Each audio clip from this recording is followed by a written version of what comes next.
दोस्तों, Brajesh Chandra learning channel में आपका स्वागत है। दोस्तों, विश्व भूगोल पर मैं अपनी अगली प्रस्तुति के साथ आपके समक्ष पुनः उपस्थित हूँ।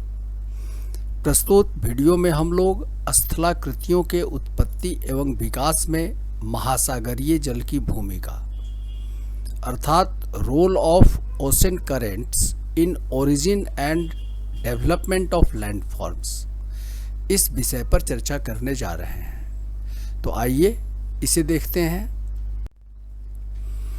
दोस्तों, जो महासागरीय जल है वह सागरीय लहरों, महासागरीय धाराओं, ज्वारीय तरंगों, सुनामी तरंगों आदि के माध्यम से तटीय भाग का अपर्दन एवं अपर्दित पदार्थों के निक्षेपण की क्रियाओं के द्वारा अनेक प्रकार की स्थलाकृतियों का सृजन करती हैं। तो प्रस्तुत वीडियो में हम लोग इसी विषय पर चर्चा करेंगे। तो सबसे पहले हम लोग देखें कि स्थलाकृतियों का सृजन करने वाली धाराएं और तरंगें कौन कौन सी हैं। आइए एक परिचय प्राप्त करें इनका। तो सबसे पहले बेलांचली धारा, जिसको लॉन्गशोर करंट कहा जाता है, तो तट के समानांतर बहने वाली समुद्री धारा बेलांचली धारा कहलाती है, जिसकी अपर्दन में मुख्य भूमिका होती है। दूसरा तरंगिका अर्थात रीप करंट, तो तट से टकराने वाली तरंगों का कुछ जल वापस तरंग के रूप में ही सागर की ओर लौटता है।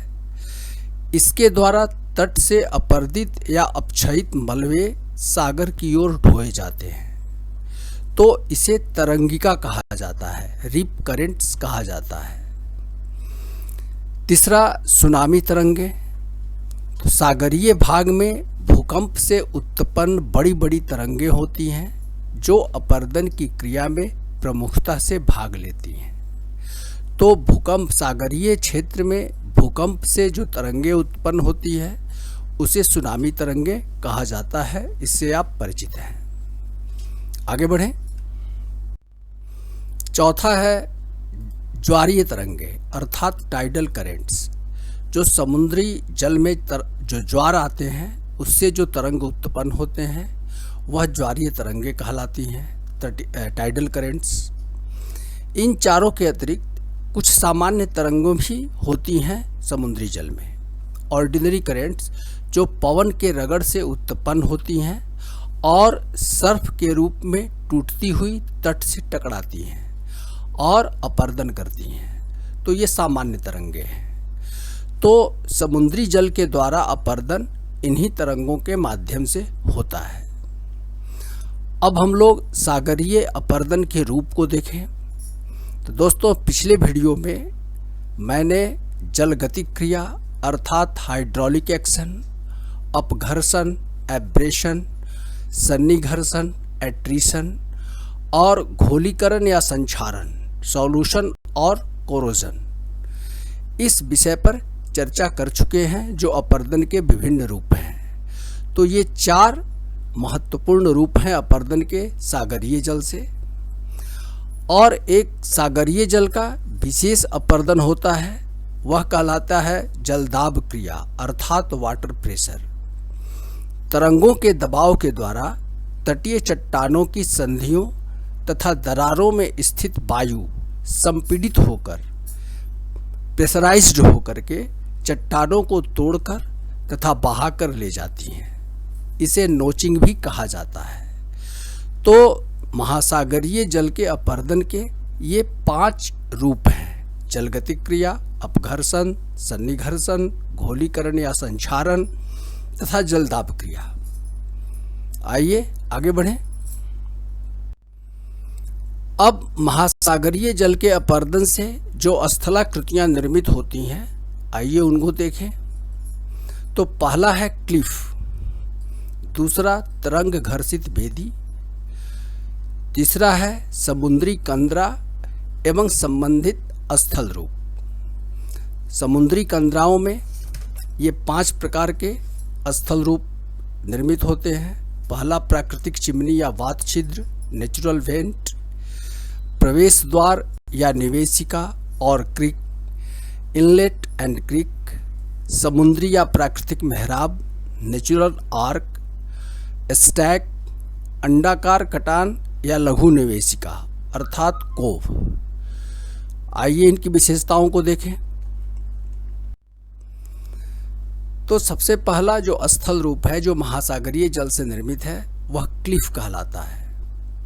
जब सर्फ तरंगे तट के सामने वाले चट्टानी भाग के निचले हिस्से अर्थात आधार से बारंबार टकराती रहती हैं तो इस भाग का स्थल की ओर कटाव होता जाता है तथा इसमें खांच या दांतनुमा संरचना बन जाता है। परिणाम स्वरूप ऊपरी हिस्सा जो होता है सागर की ओर बिना किसी सहारे का लटकता रहता है। इसी शीर्ष भाग को सागरीय क्लिफ कहते हैं। मैंगलोर तथा मुंबई के मध्य स्थित तट पर अनेक क्लिफों के उदाहरण मिलते हैं। दूसरी प्रमुख स्थलाकृति है तरंग घर्षित बेदी अर्थात वेव कट प्लेटफॉर्म।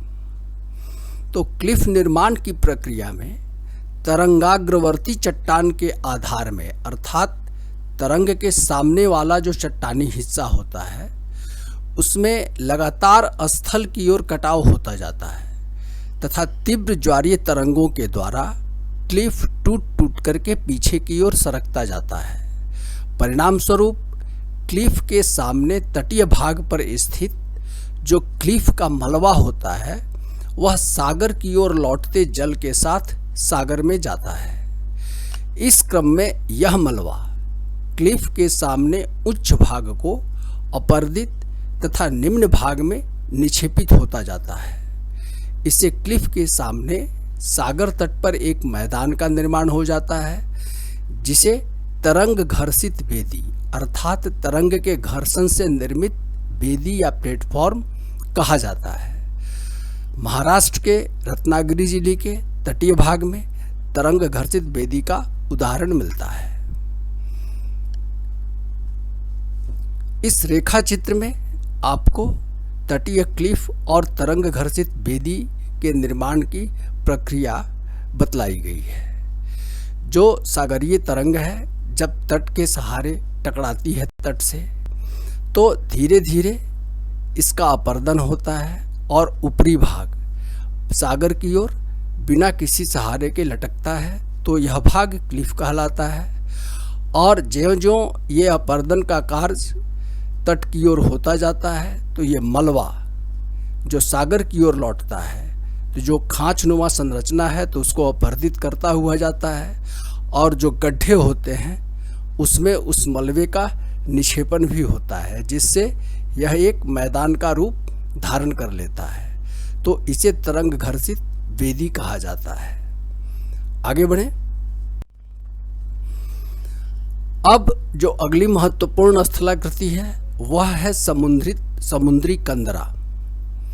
यदि सागर तट पर स्थित कठोर चट्टानों में संधियों का पर्याप्त विकास हुआ रहता है तथा इसमें कोमल चट्टानों की स्थिति भी होती है तो समुद्री तरंगों के द्वारा इन कोमल अंशों का स्थल की ओर लगातार अपरदन होता रहता है और यह कंदरा का रूप ले लेता है अर्थात गुफा का।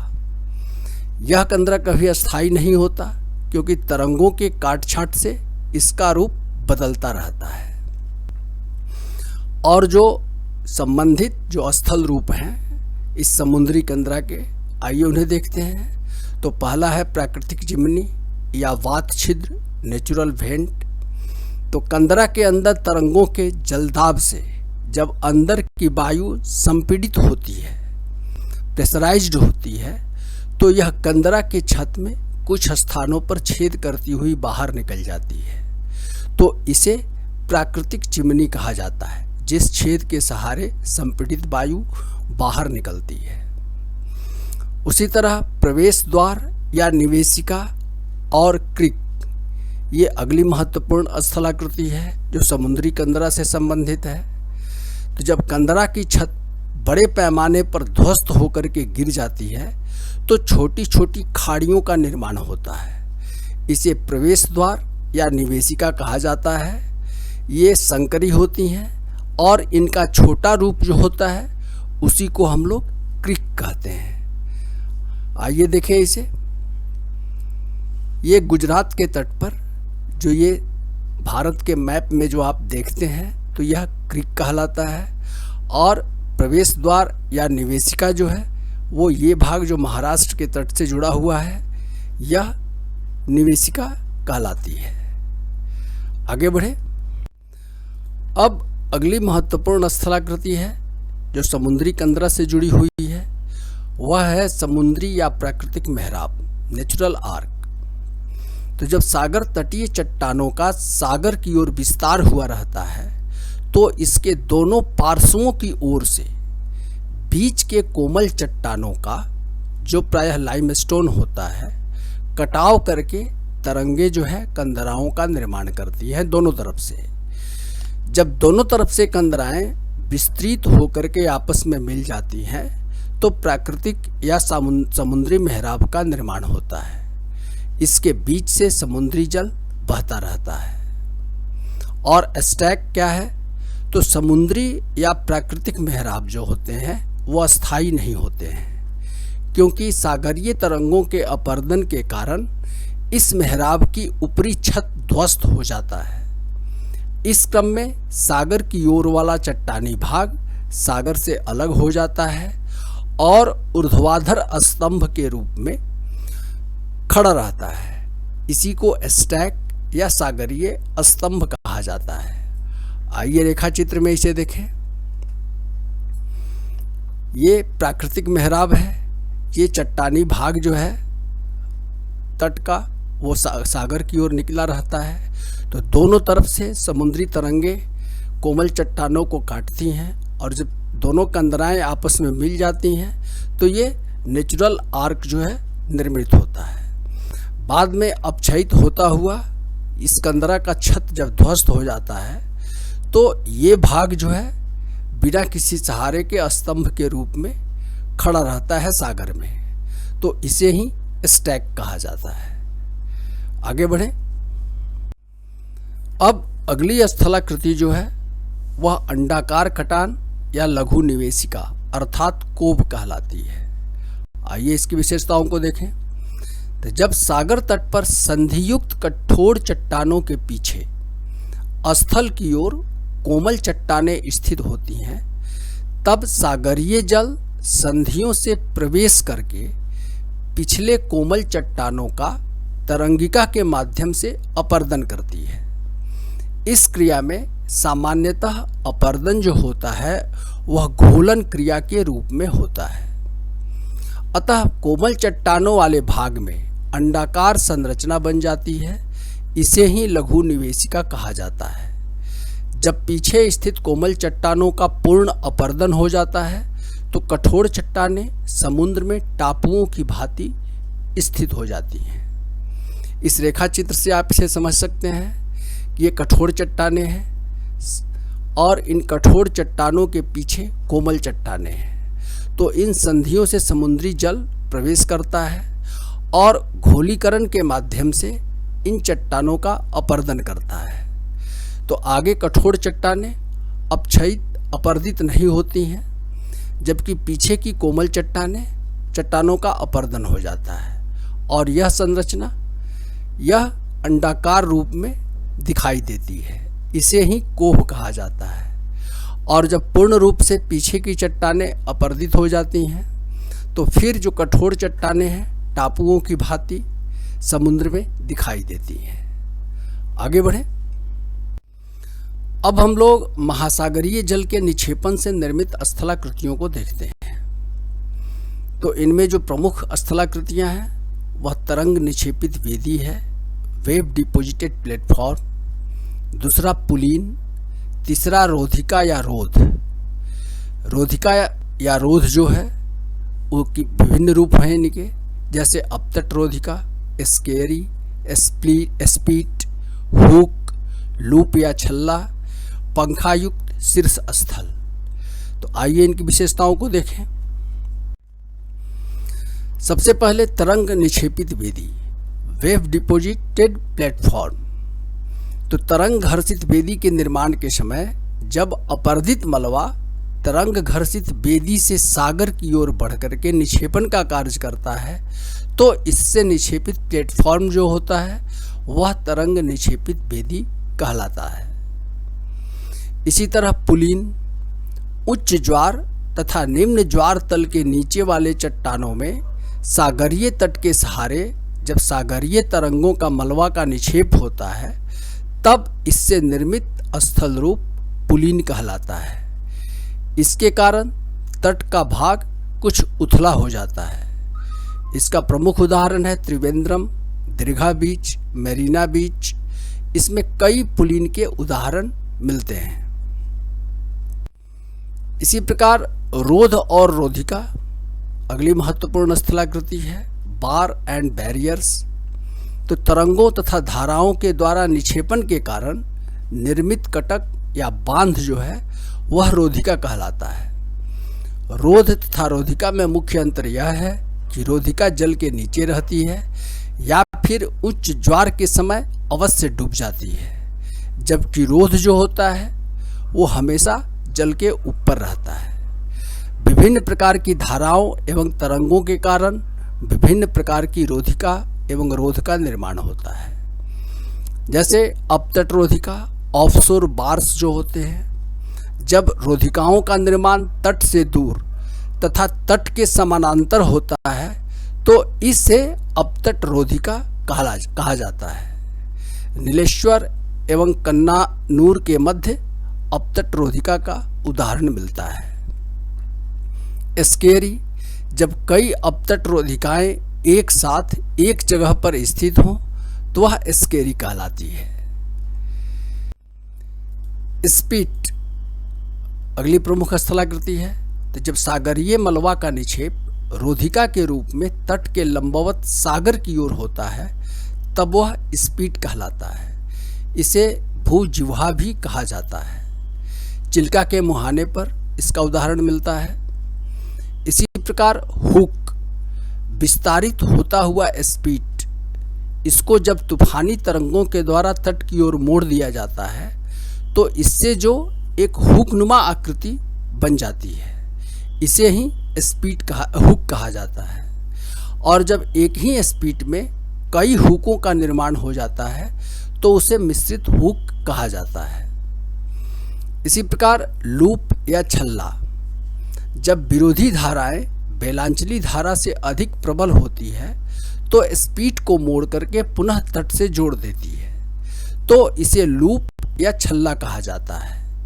जब यह लूप किसी द्वीप के चारों ओर विकसित हो जाता है तब इसे छल्लेदार रोधिका कहा जाता है। समुद्र के जब दो शीर्ष स्थल होते हैं, जब रोधिका के द्वारा वे आपस में जुड़ जाते हैं तब यह रोधिका संयोजक रोधिका कहलाती है। इसी प्रकार जब कोई द्वीप स्थल से किसी रोधिका के द्वारा जुड़ता है तब यह टोम्बोली कहलाता है। अगली प्रमुख स्थलाकृति है पंखायुक्त शीर्ष स्थल अर्थात विंग्ड हेडलैंड।